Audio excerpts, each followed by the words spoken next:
Pleasure to present to you the winner of the 2018 Sami Rohr Prize for Jewish Literature, Ilana Kurshan.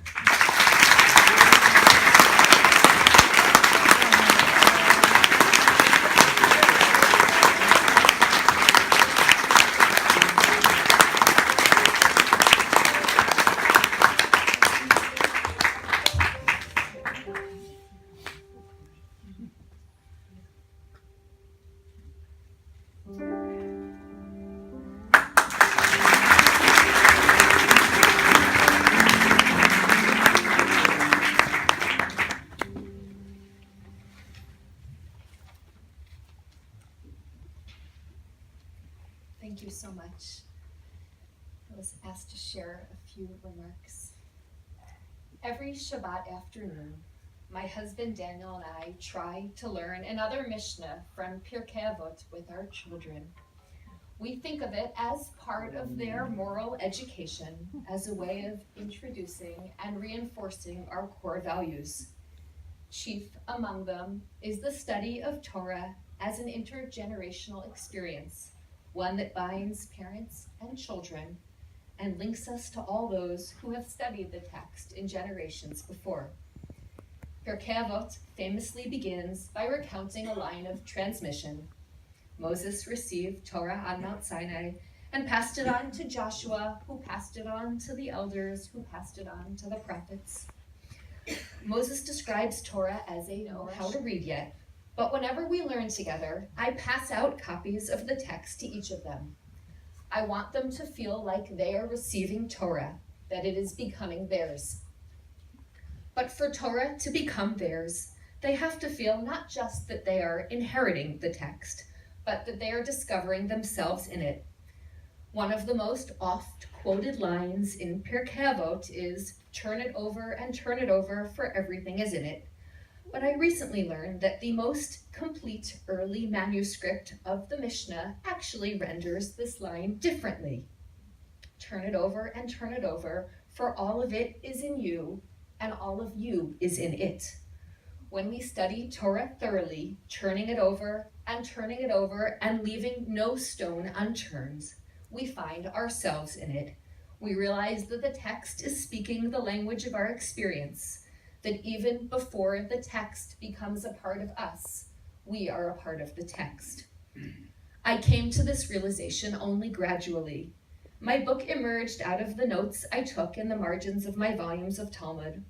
As I was writing, I thought of the book as my commentary on the text, trying to make sense of what I was learning by reading it against the backdrop of my experiences. I was startled when my editor referred to it as a memoir. Memoir? Since when had I written a memoir? "The book is about you," she told me. "It's about Talmud," I countered. But when I turned it over, I realized that in writing about the Talmud, I was writing about myself, because all of me was in the text. I understood that when we read ourselves into the text of our tradition, then commentary and memoir become one and the same. The text begins to tell our story, and we begin to see ourselves as if we too have gone forth from Egypt. This is true of writing about Talmud, but it is true about Jewish literature more generally. All of Jewish literature is commentary on what came before. There could not have been Rashi if there were no Talmud. There could not have been Tosfot if there were no Rashi. But there also could not have been Philip Roth if there were no Saul Bellow. There could not have been Rebecca Goldstein if there were no Cynthia Ozick. As Ozick might have put it, we all dip our ladles into our ancestors' wells, and what we draw up is ours, but it is also theirs. This is something that Sami Rohr, Zichrono Livracha, whose memory we honor this evening, understood very well. Sami Rohr was a voracious reader who read widely across disciplinary boundaries and transmitted his love of reading to his 3 children, who grew up in Bogota in a house lined with books. The Sami Rohr Prize is a testament to the power of books to forge generational bonds, linking parents and children, our ancestors and our descendants. The prize reflects an awareness on the part of George, Evelyn, and Lillian Rohr and their spouses, as well as the Jewish Book Council, that Jewish books and Jewish writing matter. I am deeply honored to be among those who have benefited from their commitment to Jewish literature as a vehicle for Jewish continuity. The Talmud has been the foundation for all major codes of Jewish law, but the Talmud is not just a legal tract. It is also a work of literature filled with puns, intertextual allusions, and a rich cast of characters, primarily rabbis, but also learned heretics and Roman matrons, angels and demons, unicorns and sea monsters. Like all great works of literature, the Talmud reads differently each time we encounter it.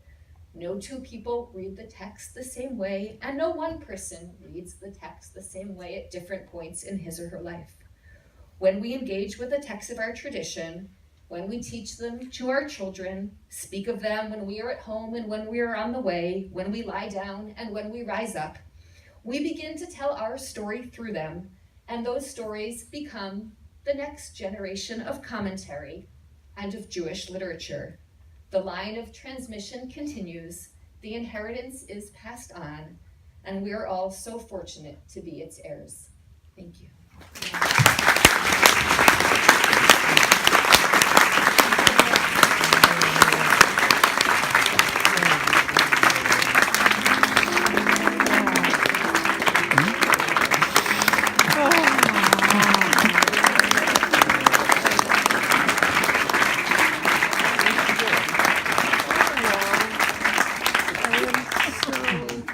Thank you all so much for being here this evening.